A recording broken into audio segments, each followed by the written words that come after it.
sleuth.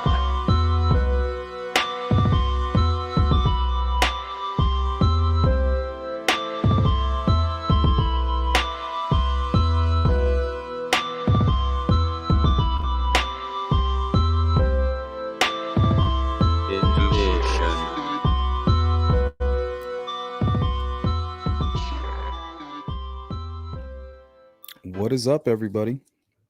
Welcome to another Sleuth Intuition Live, April 27th. Year is 2022. Today, only thing on the agenda is call-ins. The way we're going to work it, the way we're going to play it out. We're going to take one call at a time. So you'll call in. You'll go ahead and type in whatever name you want to show on there. It'll bring you to my backstage of the StreamYard.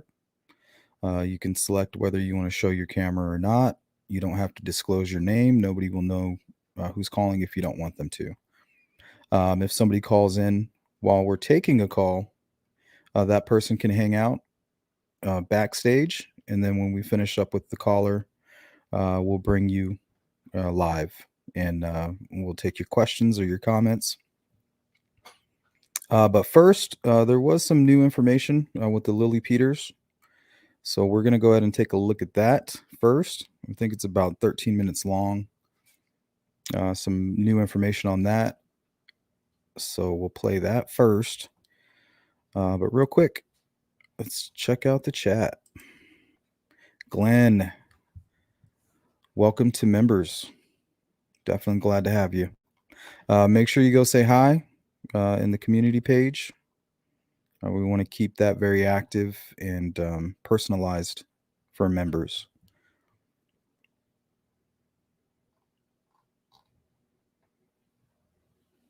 And then we're going to just basically, when you're calling in, you can call in regards to Lily, Lily's case, or to Delphi. Those are the topics for the call-ins. You know, we're going to keep it on topic. Let's welcome Mary. How are you? Just Pam. D. How are you, D? TTM. Hello. Willow. Sorry I missed your question. I'll try to keep a better eye on the comments. But remember, follow up, just send me a message or an email. I'll do my best to get back to you. New faces. Hello. Sammy. Hey, what's up, RJ? Geek Mom, how are you? Amy. Lakeside. Hello, Jill. Grunge Truck. Crime Vixen. Thank you for all your participation in the comments and on the videos and things like that. It's much appreciated.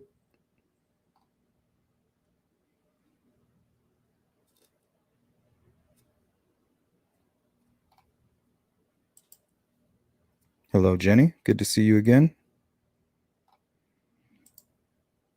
Jen from the suburbs. Sorry. I was looking at that and reading something else.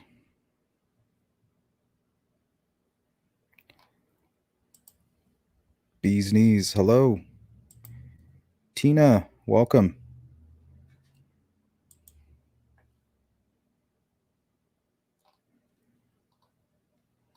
Well, it looks like we're filling up quickly. Hello, Richard. Good to see you. Vanessa, how are you? I was just talking to you.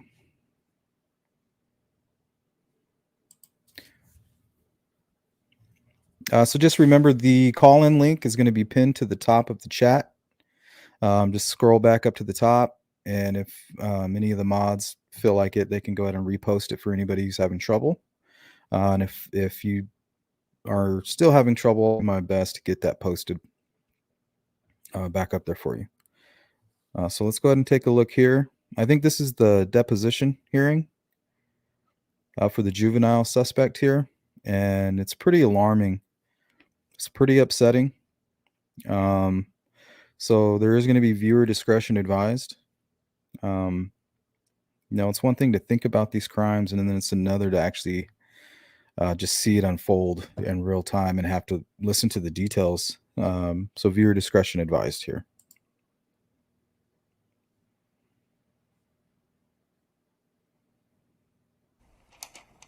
All right, everyone. Before we begin this proceeding, I wanted to just remind everyone that the court has issued an order on decorum for today, and there are certain rules that are in effect for this hearing for everyone, all participants, all spectators, all media. This is a sensitive matter, and just to remind media, there should be no videography of any of the defendant at all in this matter in any of the gallery. We have to preserve not only the juvenile's rights, but also the rights of any victims that are present here today as well. There shall be no outbursts in this courtroom. We need to preserve decorum, and so please comply with the rules that have been posted and provided to you prior to this hearing.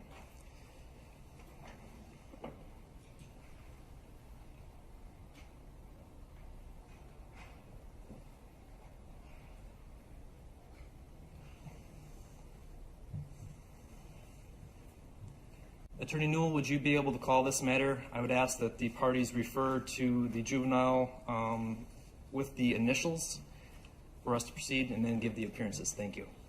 Yes, Your Honor. This is State of Wisconsin versus CP-B.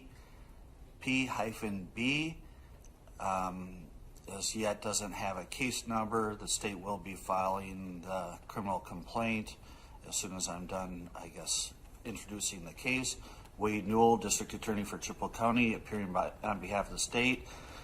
The defendant is at JDC with his attorneys Kirby Harless and Carl Schmidt, all appearing via video. All right, Attorney Harless, first of all, there has been a criminal complaint that has been filed or provided. Actually, we'll be filing that now. Please approach.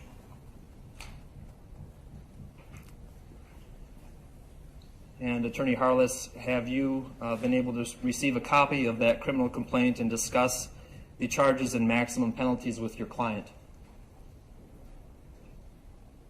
We have, yes, Your Honor. We would waive any further reading. We would waive the time limits for a preliminary hearing, which we have discussed with our client, and we are requesting that it be set for a hearing next week.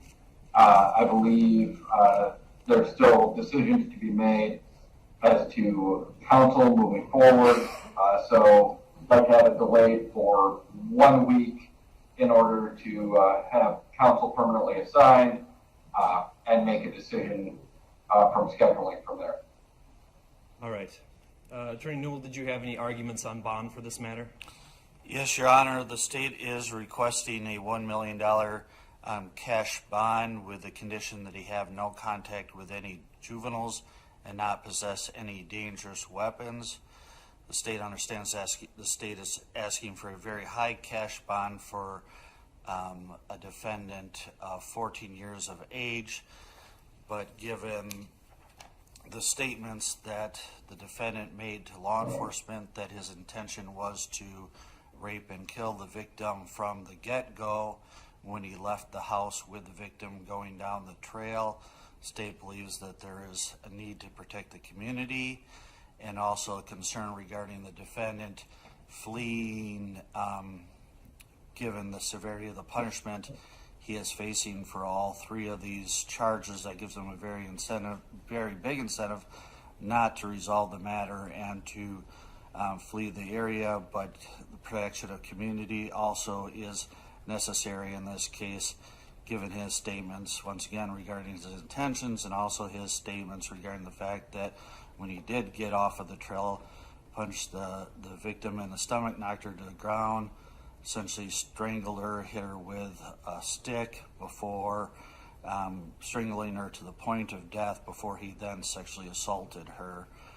Based upon all that, the state believes that a $1 million cash bond is appropriate with the two conditions outlined. All right, Attorney Harless or Attorney Schmidt, any objections?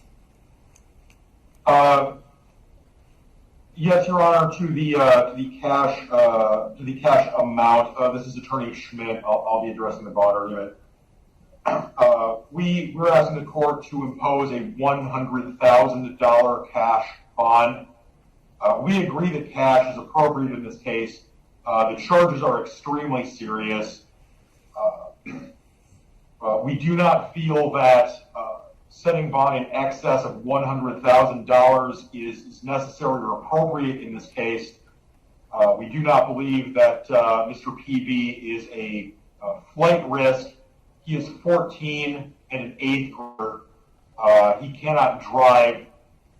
He is not in a position to raise much money, frankly, at all on his own. He resides with his mother. He is a lifetime resident of Chippewa County. We believe that a $100,000 cash bond should be adequate to ensure that Mr. PB does not flee, that he has a realistic opportunity for some sort of pretrial release, as limited as I think that would be.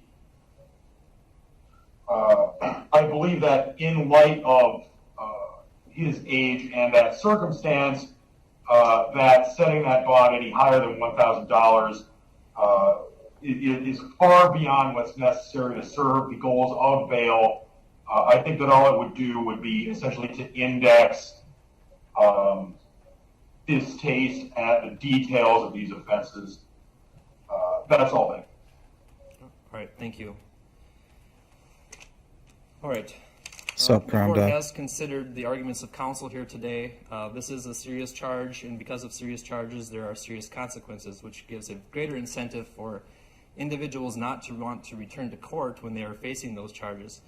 And so I also need to consider the threats to the community. The information that was disclosed by the district attorney shows that this was a serious threat to the community, and so the court is concerned that this could be a further threat if the individual was no longer in custody. The court will order a $1 million cash bond with the conditions that the defendant not contact any juveniles and have no dangerous weapons. Attorney Harless or Attorney Schmidt, I believe, or I'm not aware of whether or not the defendant has any siblings that I could accept this from that could be supervised. I would allow that to have supervised contact between any family members that are his siblings, as long as that contact is supervised.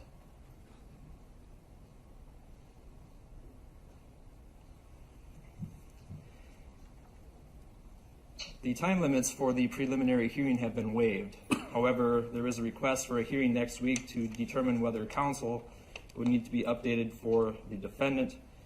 I have some dates. At this time, I would like to go off the record to go through our calendars to make sure that there would be time that works for the parties. We are off the record. Attorney Harless, I have next Thursday, May 5th. I can do a time between 3 and 4:30. And Friday, The rest May of this 6th, is just a time scheduling between stuff. 8:30 and 10 a.m. Do any of those times work for you for the... So I just cut all that out. But yeah, the details in that are very disturbing. We're talking about a 14-year-old boy, same age as Liberty. It's a very strange age. Your eyes are kind of open to start to open a little bit to the world at that age. You know, puberty, things like that. Peer pressure starts to become a thing. What's up, Brad?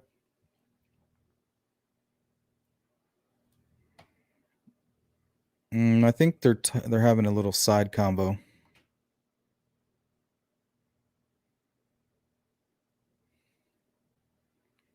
So yeah, The sole purpose of today's live stream is to hang out in the chat room and to take calls. So that'll determine how long we stay on and how involved the stream gets. So, like I said, if you want to call in, use that link. What you'll do is you'll click the link. It'll pop up StreamYard. You can choose whether or not you want to be on camera or not. You can say no to the camera, and then you can type in your own name. I won't know who you are unless you want me to. Hey, Kristin. Hey, if you want to call in, Kristin, that's kind of what we're doing today. So if there's anything you want to talk about, anything you think our viewers might want to know or should know, it would be an honor. Jules, you're early.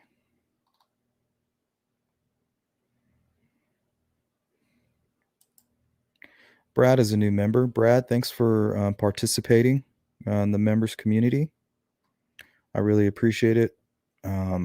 Gives me a chance to kind of answer questions if I can. Really, the whole members is just kind of like a plethora, if you will, of information.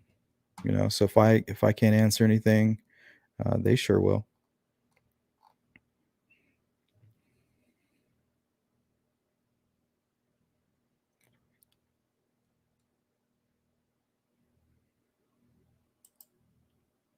Jumping Jack Flash says, it just goes to show anyone is capable of committing these horrific crimes, not just strangers.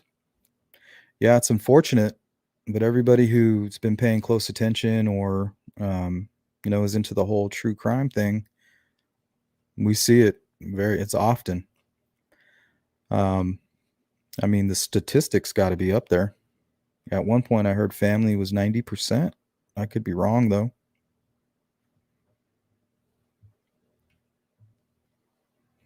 So I think the only thing that keeps Delphi from kind of falling into like a mean teen situation is the guy on the bridge. He doesn't look like a teenager. And I know Vixen said, what if it's a teenager disguised as an older person? Yeah, it's possible, but there's just nothing that says that. Nothing that tells us that. And it seems pretty intricate.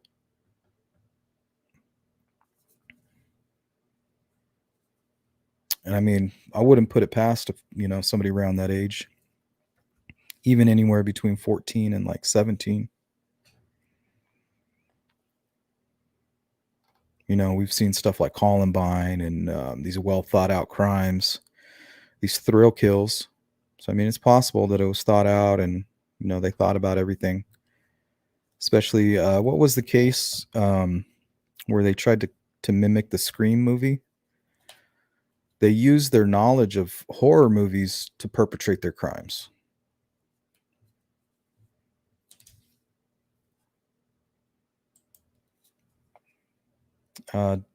Jules says to smash the like button. And I hate to admit this, but I just realized that the like button is not an ego boost. It's actually good for your channel. So now I just go around hitting the like button on everything I see. I didn't know that. I'm sorry, guys. I'm learning.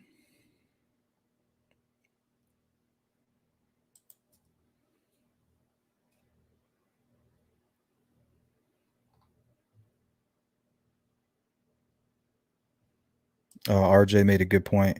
He doesn't sound like a teen either. I don't know. Somebody sent me some information about like voice modulation. I don't know how legit that is. But I guess in some documents, early documents, there's discussion of a voice modulator.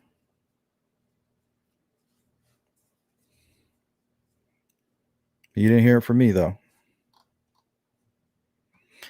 That's like fifth, sixth hand information, I'm sure.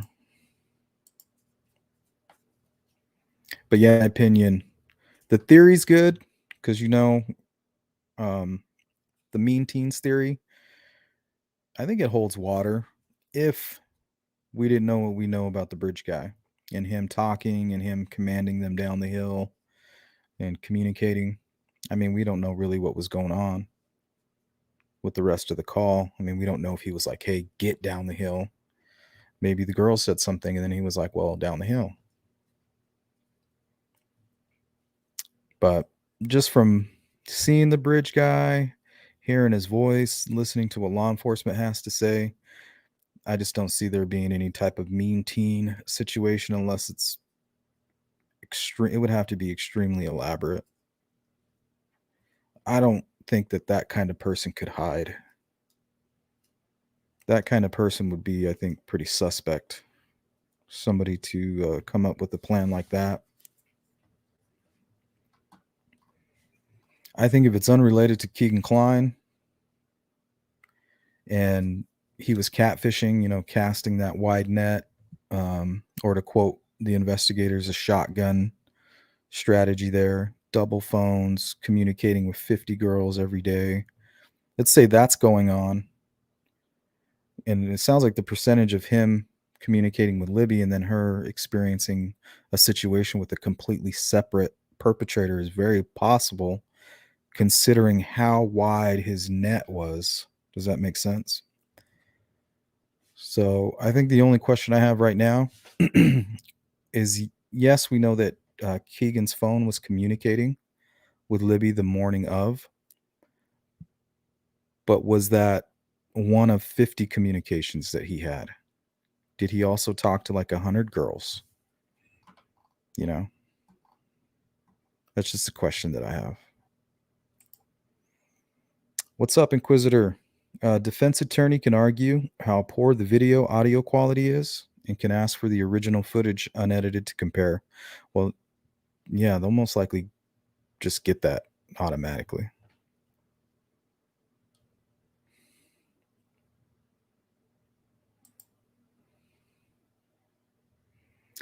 Yeah, and I can't help but wonder if Libby's phone wasn't left there on purpose. I'm just not sure what's going on with that. Maybe it was dropped by the killer on the way out.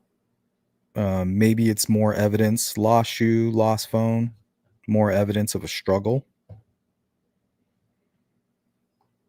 Not a surprise attack. And it also makes me wonder if they attacked Abby first. If they attacked her first, that would infuriate Libby, and then that's when that interaction takes place.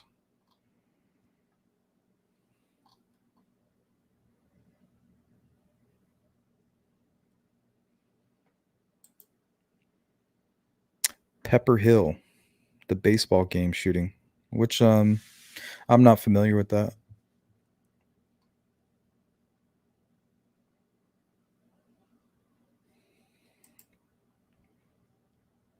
Well, I mean, it's heartbreaking that this case was not solved. I mean, it's very frustrating, especially when you see this case with Lily Peters. They jump right on it. They got this guy, but obviously it's a much different case.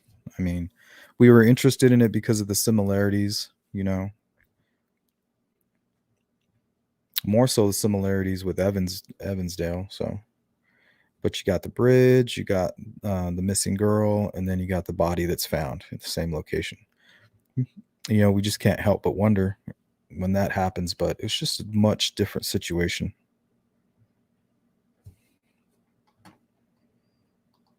And that's why I was saying we need to let, the investigation unfold and roll out before we make any determinations. And I think it was like 2 hours later that they had a suspect in custody. So, yeah, you can't jump the gun on that. But it is upsetting that they even gave Lily's that suspect the opportunity to make bail. I don't care how much money it is. It should have just been completely denied. I mean, what was that all about? I mean, the dude planned it.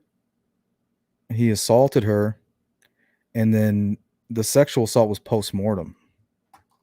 So this guy, this is not a normal child here. We're dealing with somebody, some sick. This kid is sick.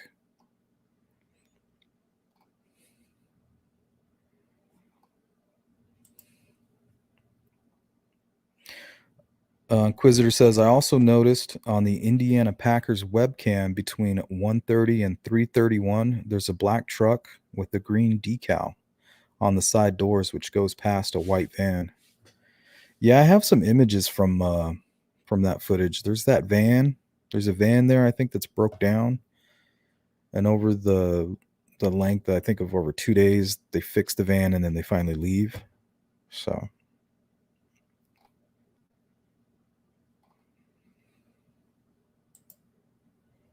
Kristin says, there is something big surrounding this case. There is a lot more than just a guy who killed them. Well, we know the pedo ring, it's not just a few guys. It's quote unquote the largest, in Indiana history. Could be a lie. We take everything in the transcript with a grain of salt. But yeah, there's something about this case. There's something that's drawing us in. There's something that's keeping law enforcement from closing the books. Yeah, there's something big there, whether it's something spiritual, just a vast amount of corruption maybe, or all of the above. I mean, I just don't understand how a case like this just keeps getting stranger and stranger as the time goes. It's like a horrible Stephen King book.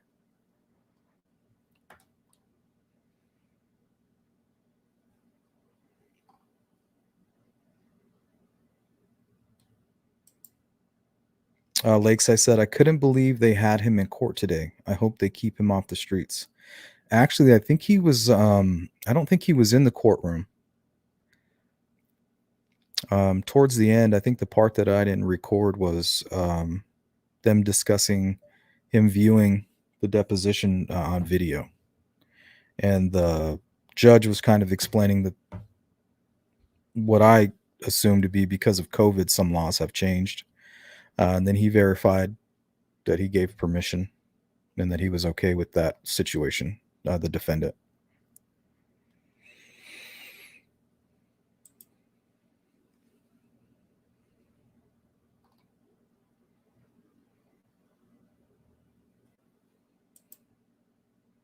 Yep, slam dunk. Sounds like it. It sounds like he may have confessed.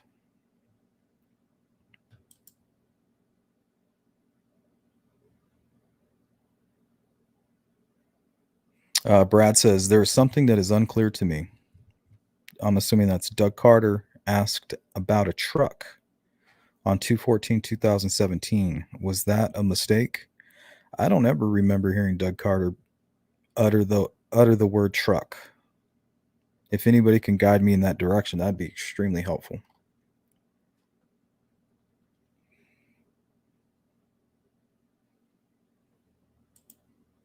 Yep, serial killers have to start somewhere. But this person didn't get caught yet, so it might be somebody more sophisticated. My only concern is this. We all, because of evidence, we want to lean towards Keegan Kline, Tony Kline, the pedo ring. But at the same time, that could be a completely separate situation. We could have this whole thing going on over here with these child predators, and then we have this whole separate, unrelated guy who comes through Delphi, a possible serial killer, whether it's his first time, it could be. But like I said, there's no evidence. Maybe there's DNA, and we haven't been able to find a match. That's another thing that kind of makes me wonder if the Kleins aren't involved. It's either they're not involved, or the DNA might be as powerful or as good as we hope.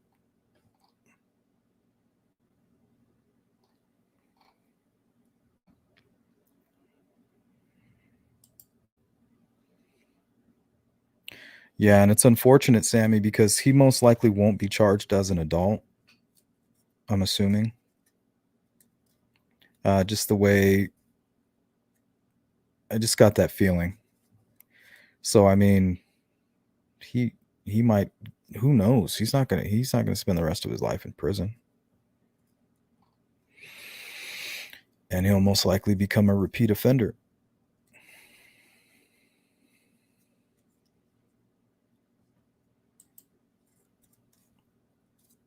Oh yeah, I saw that on Kristin's live.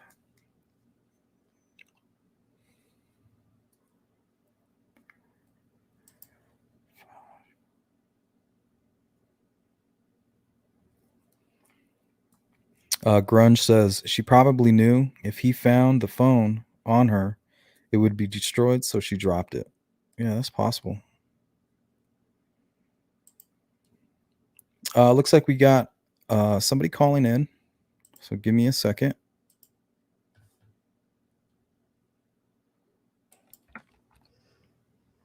Kristin, are you there? Yes, Luke, I'm here. Hi. Okay, let me Hi. remove this. How are you? I am doing well. We have Kristin from Beyond the Crime Door. I am so happy that you called in, and it's an honor and a pleasure. What can we do for you? Well, I just was going to say, first of all, my comment about the serial killer was regarding the child in Wisconsin. I didn't want you to think I was talking specifically about Delphi. Okay. Yep. You're definitely but yeah, right. I definitely think that could be what was happening up there, sadly. Mm-hmm. Horrible case. They just keep happening, don't they? I mean, it's just like we can't. It's happening now. Right now, it's happening somewhere. Right. It's just awful. I'm really glad that you covered it though, and are talking about it, because we got to do something better to protect our kids. And I don't know what that answer is, but boy, we really do need to do something. I mean, like you said, when you can't even go from your aunt's house across a couple blocks home to be safe, there's something wrong in this world. The word that comes to mind is complacent. Like we can't, as parents and even aunts or neighbors, I think we can't get complacent. And that's one thing that draws me to true crime is it's basically training, for predator training. Sure. I agree with you on that. They're everywhere. They're the guys next door that you talk to across the fence. They're people that you would never recognize or even expect to be a predator. That's what's scary. They're not the boogeyman. They're not monster looking. They're just your average person. That's why overly nice people throw me off. Like strangers, like I don't trust people right off the bat. It takes a while for me because I don't want to be that guy. I'm talking to this guy and invite him over for dinner, him and his wife. And then 2 months later, he's on the news. He's a sex offender, or he killed somebody, or that's one of my, is that a realistic fear to be that person? Oh, no, I totally understand. I think in this day and age, especially, we have to be more diligent, especially bringing strangers around our children. And since you're a father with children, you have to be really careful. We have a lot of single parents out there who, bring strangers into their lives that they really don't know a lot about around their children. And the children are the ones who end up suffering. Yeah, that makes me think of Tony Klein and the stories we hear about him being a stepfather. Yeah. Awful. It's just horrible. But as far as Delphi goes, I certainly think, especially after talking with Perry over the weekend, Cop Facts, I mean, he really opened my eyes to a few things that I had really forgotten about or pushed aside because of all the Klein stuff that we've been focusing on since December. Mm-hmm. But going back to the very beginning, he firmly believes that somebody falsified evidence in the early days. And when you think about Robert Ives, And when he gave his interview and said that when they showed up at that crime scene and they all looked at the crime scene and they looked at each other, they all felt that this case would be solved within just a few days. And to me, that screams volumes, because if those law enforcement officers felt that way, what changed? What happened? You know, why did that happen? There had to have been a reason. Yeah, what screams local about that crime scene is that's killing me. They all said it. There's something about it that they knew right off the bat. We're going to solve this. That we'll have this solved in just in no time. So there's something wrong, and I can't put my finger on it, but I know that, you know, there's supposedly, according to Perry Sleuth, there's one YouTuber out there that's got it right. Good. Hopefully, if somebody has it right, that means law enforcement has it right. Yep. So that's great. I agree with that. And he said he firmly believes that there will be arrests, plural, made this year. Yeah, maybe lone killer accessories after the fact, even something along those lines. Mm-hmm. Yeah, I was thinking of obstruction of justice charges for sure. You know, conspiracy, exactly. Yep. That's horrible. It is. But the things that people do for their families, sometimes you don't know what you'll do until you're in that situation, but they will pay the consequences if that's the case. And yeah, no, true. Very true. Alicia asks if I have any idea which YouTuber. No, he did not reveal that to me. So everybody, I keep getting emails. I wish I knew you guys, but I have no idea. I don't think he felt comfortable saying. It was Derek Godsey. He's not going to do anything that's going to jeopardize this case.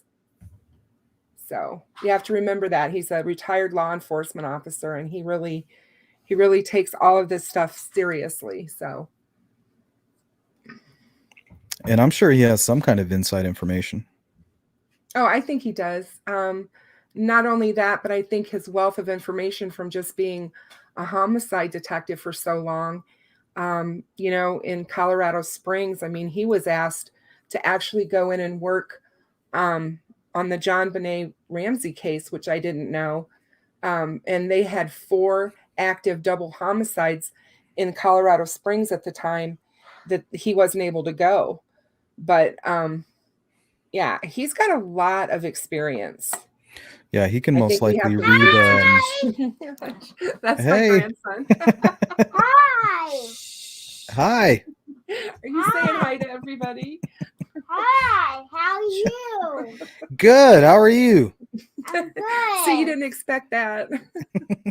Special guest. Is our special guest. He's Daddy. That is not Daddy. Yeah.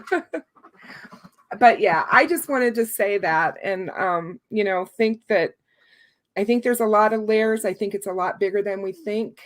I think somebody prominent is going to be involved in this somehow. And I've thought that for a very long time. And I think that's where the shock value is going to come from that we keep hearing from law enforcement. I always wondered early on if, let's say, the killer was somewhat young, you know, 1835, around that age. After the crime, you know, they don't hide it at all from their immediate family. They run and they say, hey, I really screwed up. I killed these girls. But it just so happens the family is very prominent and very powerful as far as maybe political, law enforcement. And they were able to mess with some evidence or sway some certain things.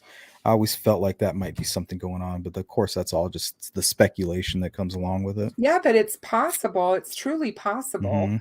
You know, there's just so many different things that it could be. And there's so many different paths. We've all been down them. We've all looked at them. And in my opinion, you know, one day we're going to know, hopefully very soon, because obviously we all want this case solved. Yeah. And I definitely think that the Kleins are involved in some fashion in all of this, but I'm not sure how.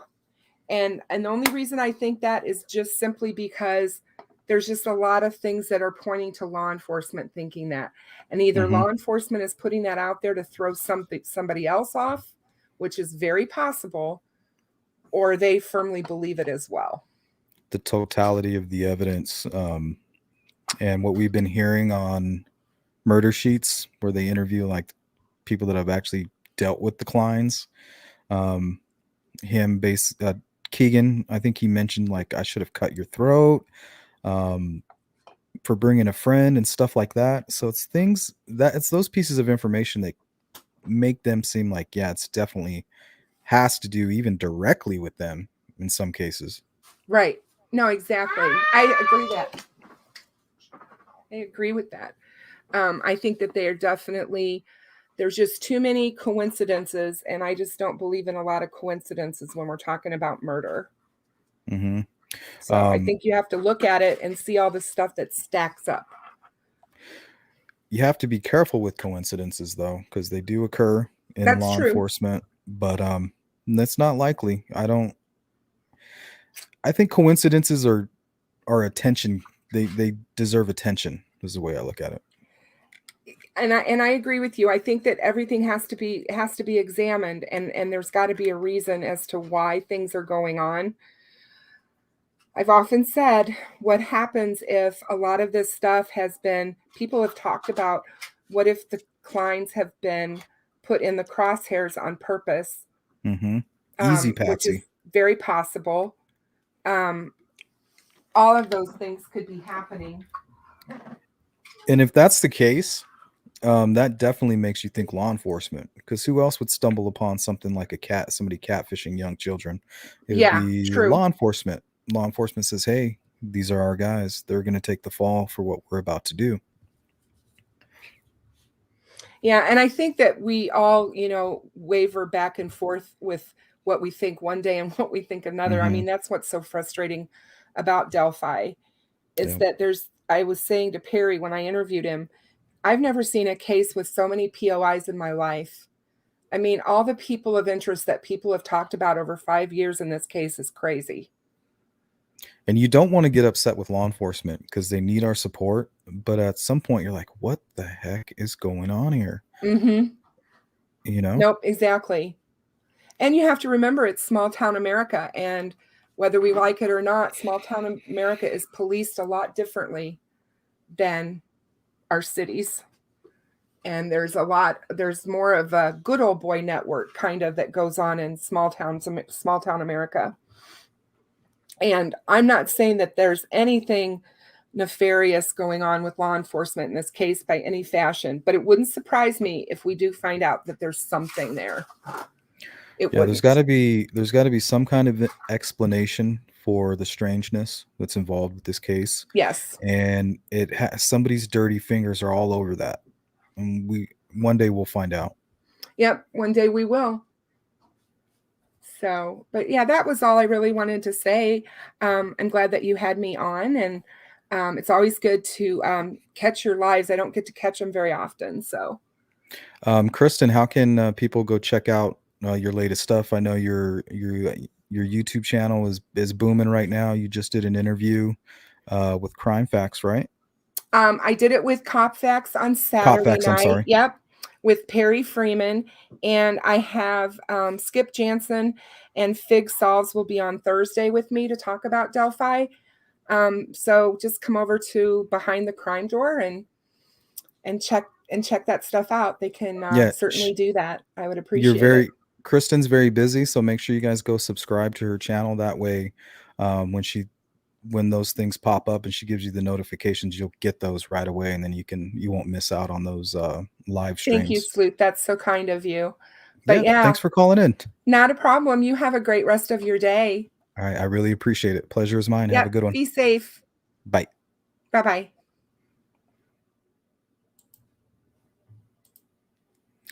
Well, that was wonderful. So make sure you guys go check out Kristin. She's super busy. She's making great connections. And her interview skills are amazing. And she's up to date with everything. And she's just an overall pleasure. So we're going to hang out we've only been streaming now for about 45 minutes. That's the first call. We'll hang out for another 15 minutes in the chat. If we get another call, great. If not, that's okay too.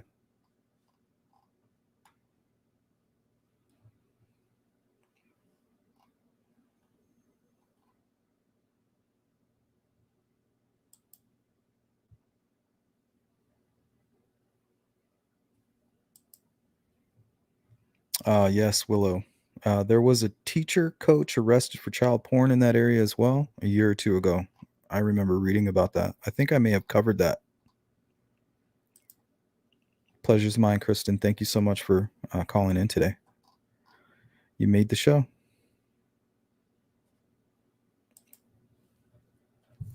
Red says, is it any possibility that the detectives are not solving the cases in Delphi, Indiana and Evansdale, Iowa due to assuming sexual gratification as the motivation? That's very possible. Looks like we got a caller backstage. Let's take a look.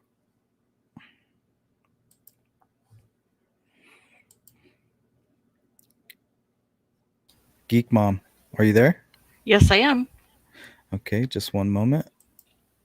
How are you doing? Good. How are you? I'm doing really well. I'm having a great morning. I had my coffee. I had a great call from Kristin. And now we got you. What can we do for you? Hold on one second. I'm having some back. Okay. I'm starting to think that this person in Delphi is actually one of those people that go out there and say, I'm trying to protect children. I'm out there looking for the bad guys. A fraud? Well, someone who pretends that they're looking at porn to protect the kids type of person. I gotcha. And why is it so normalized in that area that child porn is okay? Kind of like that that one guy that was arrested recently. He kind of looked like the young Sketch. I think he worked for law enforcement in some capacity. Dispatcher, maybe? I haven't heard about that, but yeah. Yeah, he worked for law enforcement as a dispatcher, I believe, and he was found with all the CSAM. So Well, I'm talking about, the guy who says, oh, I'm going to try to protect the kids in the school and I'm going to try to protect, like they get caught with CSAM and they say, oh, I was just trying to protect the kids, Yeah. And he might have run across all that and took advantage of it. Kind of the guy digging through evidence like he's working on a case, but really he's just wanting access to that kind of material. Absolutely. I mean, it would throw a monkey wrench in that they would have to work out.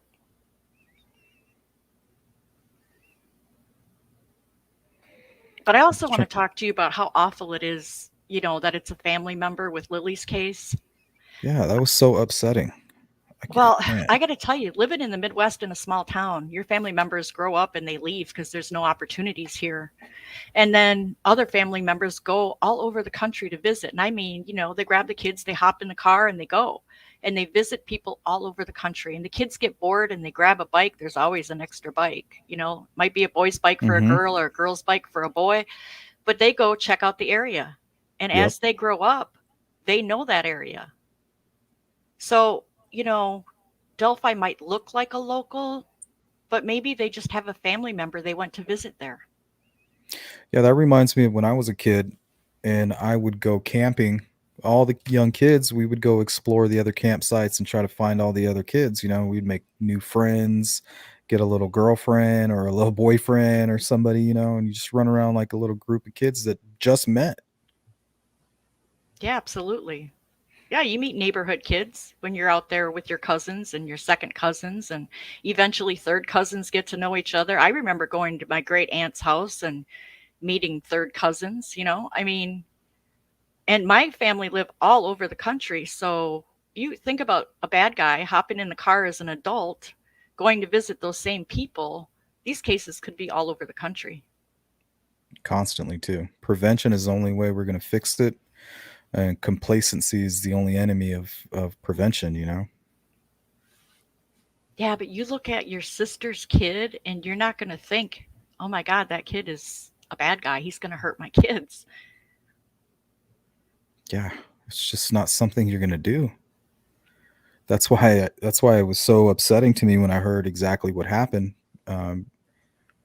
because complacency doesn't really fit in that scenario. That's not really complacent to think that your own family and loved ones who you most likely helped raise are going to kill your children. Right. And they lived so close together, they were probably raised almost like siblings. Frank is backstage. Frank, I just want you to know, when we finish talking here with Geek Mom, we'll pull you up, okay? So just hang tight, buddy. Well, thanks for doing what you do. I'll let Frank talk. You have anything else you wanted to go over while we got you on? Anything Nope, else? not today. All right. Well, thanks, Geek Mom. I appreciate it. Yep. Bye-bye. All right, you take care. Bye. Frank Meister, how you doing? What's going on, buddy? Not much, just hanging out. What's on your mind? Well, I wanted to jump in here because me and Marv have been looking at different scenarios and rumors and everything. So I have a friend that's got a friend who's a private investigator, and he has been looking into the case because I wanted to pull court documents and stuff to try to put to sleep some of these rumors and things like that. Yeah, and he advised that's helpful. He has been investigating his case, and he advised me, from what he is learning, that this case revolves around sex trafficking and that a prominent family and government in Delphi is involved. Yikes. Well, that would explain money and power. Yep. That's the best way to hide evidence, and could even explain the leaks with these documents on Keegan Klein, because I mean, you know, they're leaving. And I'm starting to think more now that they're using the Kleins they use the Kleins to get to the girls. I could see that, because I mean, we've saw cases where law enforcement was arrested and later acquitted, framed. We've seen random people framed. So if law enforcement and random people can easily be framed, how hard is it going to be to frame somebody like Keegan Klein? Right. Cakewalk. Exactly. But I just wanted to get on here and let you know that I got a private investigator looking into some of his accusations and some of these rumors, and that's what he brought to my attention. He said, "Hey, look, man, be careful, because from my investigating and what I've learned, this is what's going on." That's scary. And I said this from the beginning, what's going to break this wide open is investigative journalism. Somebody that's out there asking questions, following up on the answers to those questions, and not just looking on the surface like we're able to do here. You know, somebody that's really boots on the ground and really investigating hands-on. They're going to be the ones that find something. Yeah, like I said, it initially started just us wanting to debunk some of the rumors that was going on, and I wanted to pull court documents that we can't actually get on our own because they're sealed, and he's able to do that. And I wanted to review him, like I said, and he came back and said, "Look, man, I've been deep in this case, and I'm going to tell you exactly what I believe is going on here." And that's why it's taken so long, because they're trying to break this one individual's alibi. So, but that's all I had to say. I wanted to get with you real quick on that, and I don't want to keep up your time. And so, well, that's shocking. Yeah, but we all knew that it had something to do with pedophilia, porn, sex trafficking, or drugs. It was one of those scenarios. So maybe it's worse, because I mean, there's always horrible things that come along with those things. You got ritualistic killings, trafficking, drugs. Like, they're all pretty much connected. Exactly. And like I said, I wanted to debunk one of the rumors about somebody testifying against somebody else. That's why I requested him to try to pull these documents so I could see exactly what was said in court and everything, which we can't see online. So I thought I'd bring that to your attention. So you're talking like sealed documents, yeah. open case documents. Yes. Like a Mhm. plea deal that's been sealed to where the public can't review them, because it's dangerous for the person if they've done something like become an informant. Yeah. It's dangerous for them if the public knew about it. So, but that's about it, buddy. I just wanted to get on here and let you know the things that I'm digging up, and I'll keep you informed what I find out. And if you have any questions, just get a hold of me. I will. I'll be in contact with you. I really appreciate that. All right, buddy. Talk to you later. All right. Thanks, Frank. Take care. Bye.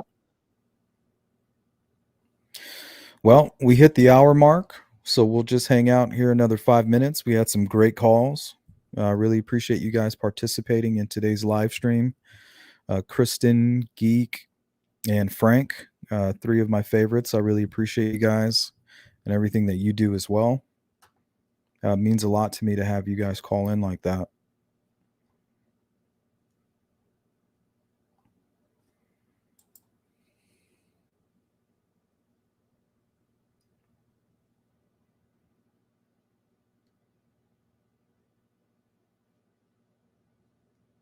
I've heard that name.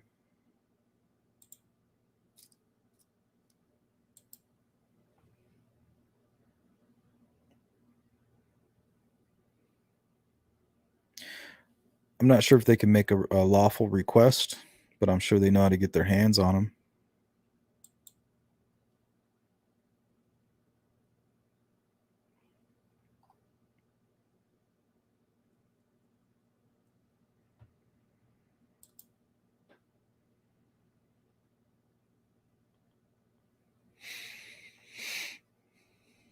Yep. Branja always wanted to go out there with some metal detectors, even in that creek. I heard they did a large majority of that area, law enforcement. But, you know, I'm sure they're not going to do everything, every inch. Just don't have the hours.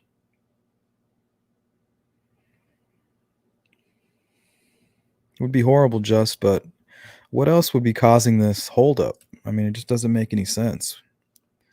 You know, it's like as soon as it's almost like they're getting close to something. They're getting close, and then boom, documents leaked. Oh, look, it's this Keegan Klein guy. You know, we can't prove it, and we don't have any DNA that says it, but, you know, we'll just have everybody's attention over there for the rest of their lives, you know, while the real killer goes free over here, who just happens to be connected through money and power.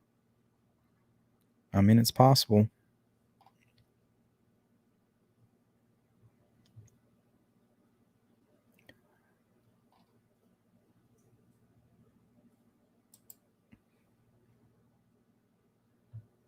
Geek Mom says, I think people aren't coming forward because they are afraid of the guy and people he is connected to. Yeah, he must be like a scary person. You know, let's say you have a group of friends, you guys meet secretly, little parties, you know, and this person to you is completely insane behind the scenes, but you watch them in the community act normal, coach soccer, go to church every Sunday, but then behind the scenes, you know how deviant these people can be. That might be who we're looking for.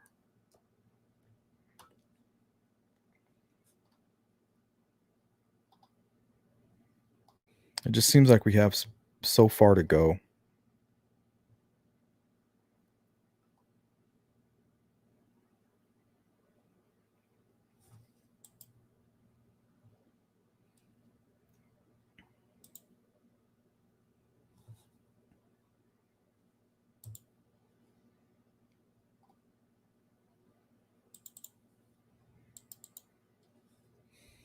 All right, guys, we are at the 1 hour mark.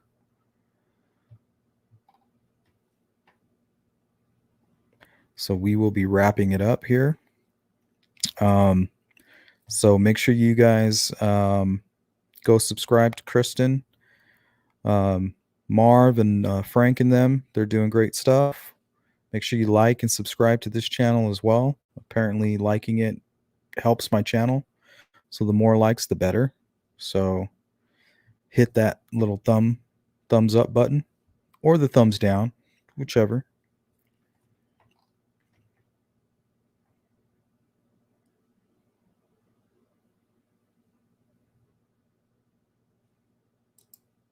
Yes, Phony. Big advocate for the Second Amendment. Well, I want to thank everybody that showed up, especially my members, the callers, and everybody that participated in the chat. This is another great informational video we are able to put out together. All this is us working together as a team, and we'll continue to do it that way. So I really appreciate you guys.